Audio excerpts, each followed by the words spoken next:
Ward number 13 માં આવેલા સલાટવાડા વિસ્તારમાં બારોટ મોહલ્લો આવ્યો છે। ત્યાં ઘણા સમયથી ગટર ભરાવાની સમસ્યાને લઈને સ્થાનિકે આજે આક્રોશ વ્યક્ત કર્યો, જ્યારે છેલ્લા ઘણા સમયથી ગટર ઉભરાવાના કારણે વિસ્તારમાં લોકો બીમાર પડી રહ્યા છે અને ઝાડા ઉલટીના કેસ થઈ રહ્યા છે।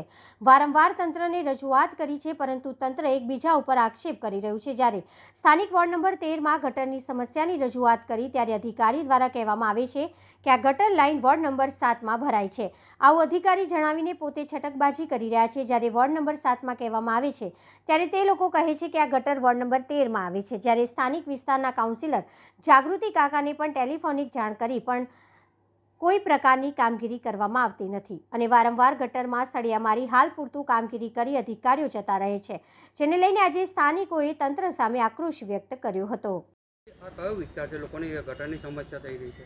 આ છે વોર્ડ 7નો વિસ્તાર અને 7માંથી ભરાય છે વોર્ડ અને વોર્ડ 13માં ઉભરાય છે, એટલે એના મારે ઉભરાય એટલે અમારે 7નું પણ કામ કરવું પડે છે।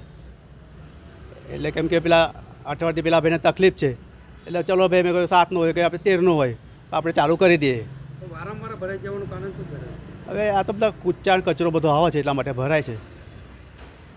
શું નામ તમારું? ચંદ્રકાંત। આ સલાટવાડા બારોટ મોહલ્લો છે ને અહીંની આજે કમસે કમ 15 દિવસથી ગટર ઉભરાયેલી છે ને મોટી ચેમ્બરના લીધે અમને ત્રાસ છે। આ ચેમ્બર માટે અમારી લાઈન ખાલી ગયેલી છે, તો એને જગા મળવા માટે અમારી લાઈનમાંથી નીકળે છે, તો આ લોકો સોલ્યુશન કરતા નથી।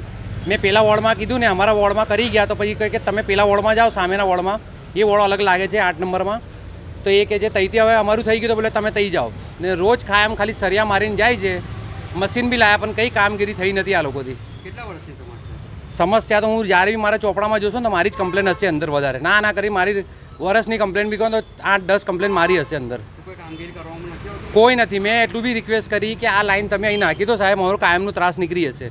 આ અમારા મહલ્લામાં આખી લાઈન છે જ નથી, મોટી લાઈન। કોઈ કાઉન્સિલરને રજૂઆત નહીં કરી? સ્થાનિક મોટા કોર્પોરેટરને બી કરેલી છે મેં, પણ જો કે મારા ફ્રેન્ડથી મેં કરાયેલી, એમને વાત બી કરી, જ્યોતિબેન કે કોઈ છે કોર્પોરેટર અમારા, પર કોઈ ખાલી હા કર્યું છે પણ કોઈ આવ્યા નથી। એમને કીધું, રિક્વેસ્ટ કરી કે તમે એક વખત આવીને જોઈ જાઓ મારી પ્રોબ્લેમ। આ ગયા મહિને બી કમ્પ્લેન છે મારી, એ ચંદ્રકાંત ભાઈ કરીને છે વોર્ડ ઓફિસના, એમને ખબર છે કે ગયા મહિને બી કરીને ગયો, પાછી આ જ પ્રોબ્લેમ છે। શું તકલીફ પડી છે?